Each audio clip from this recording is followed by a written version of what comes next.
So just like there are different kinds of authoritarianism, there are different kinds of democracy in the world. Americans sometimes imagine that because the United States was one of the world's first democracies that all democracies subsequently imitated the American institutional setup with checks and balances, a written constitution, judicial review, and so on and so forth. But in actual fact, democracies come in many shapes and sizes, and so the purpose of this lecture is to introduce you to some of this variation. Most democracies share a separation of powers. The legislative branch makes law, the executive branch enforces the law, and the judiciary branch interprets the law and sometimes decides constitutional matters. But of course, some non-democracies have this separation of powers as well. There are really two important ways of classifying democracies.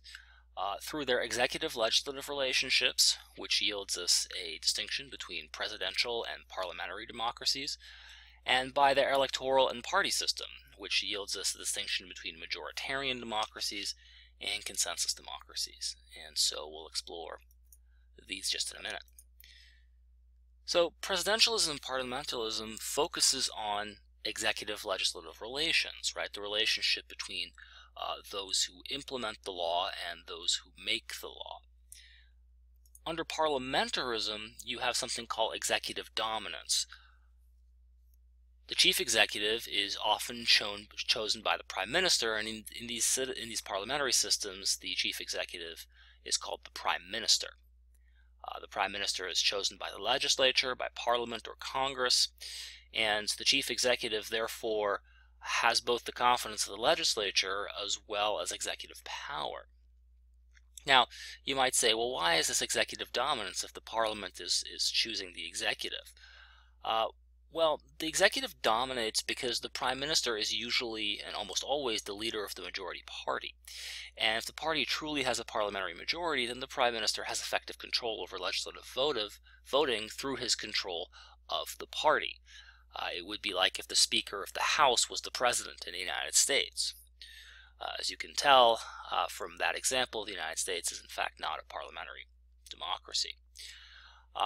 Another way of talking about parliamentarism is to say that executive and legislative branches are fused in a way. The prime minister exerts control both over the legislature and cabinet, what we would call cabinet departments, what are often called ministries or portfolios in other countries.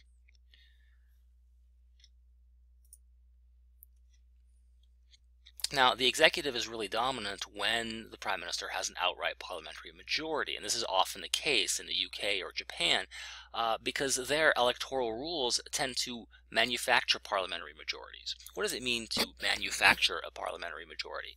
Well, you manufacture a parliamentary majority when the electoral rules give or do as much as possible to give one party at least 51% of the seats in the parliament, regardless of how many votes they got. This is an artifact of the US system and the British system that we have systems that are fairly disproportionate, and this is not by accident, but often by design. It's by design because the systems require for them to work that one party have control over the legislative branch. If control of the legislative branch is split between many parties, and this can happen in a number of European countries, then it becomes much more difficult for the prime minister to rule. Witness examples in Italy and Belgium where prime ministers shuffle in and out every few months because the coalition parties are constantly shifting and nobody has a solid majority. Okay, so the prime minister can still be powerful in a parliamentary system if he has one stable coalition partner. So a party that's not too far away ideologically in terms of its goals and aims for the country.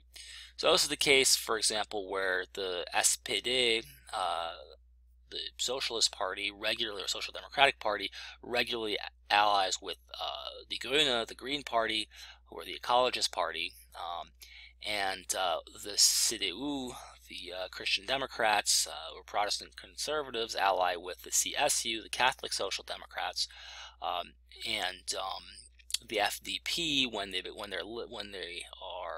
the Free Democrats, liberals. They often play both sides. They sometimes side with the conservatives, they sometimes side with the socialists in order to advance their agendas.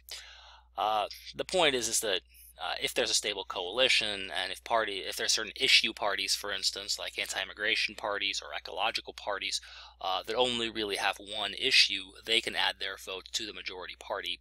They can get their way on the issues they care about, and then let the business of governing more or less go on unchecked by their dominant coalition partner. So, in parliamentarism, the executive is going to be weak when no stable majority can be manufactured, and this is what has happened fairly regularly in Italy and Belgium. Belgium, a couple years ago, spent about half the year without a government, right? Without a chief executive. They couldn't agree on a prime minister, and so the parliament was deadlocked, and no business was conducted for a good half a year. Now, it's worth noting that some parliamentary democracies have presidents, like Germany and Italy, and that'll fool you, but these presidents are kind of like vestigial tails or appendices. The presidents are not strong figures in parliamentary democracies. They're not chief executives. They are perhaps nominally heads of state as well as elected, but they have very little by way of formal power. Other parliamentary democracies, instead of having extremely weak presidents, have constitutional monarchs, like the United Kingdom, Belgium, the Netherlands, Japan, and Sweden all have constitutional monarchs. These are politically marginal figures that used to be chief executives but have been pushed out by the prime minister. So in most parliamentary systems, the prime minister, as spokesman from parliament, in fact did wrest power away from a monarch, as we just said. Germany, for example, got rid of its Kaiser after World War I, and Italy got rid of its monarchy in a very close election after World War II, and I believe the 50th anniversary of that election is this year.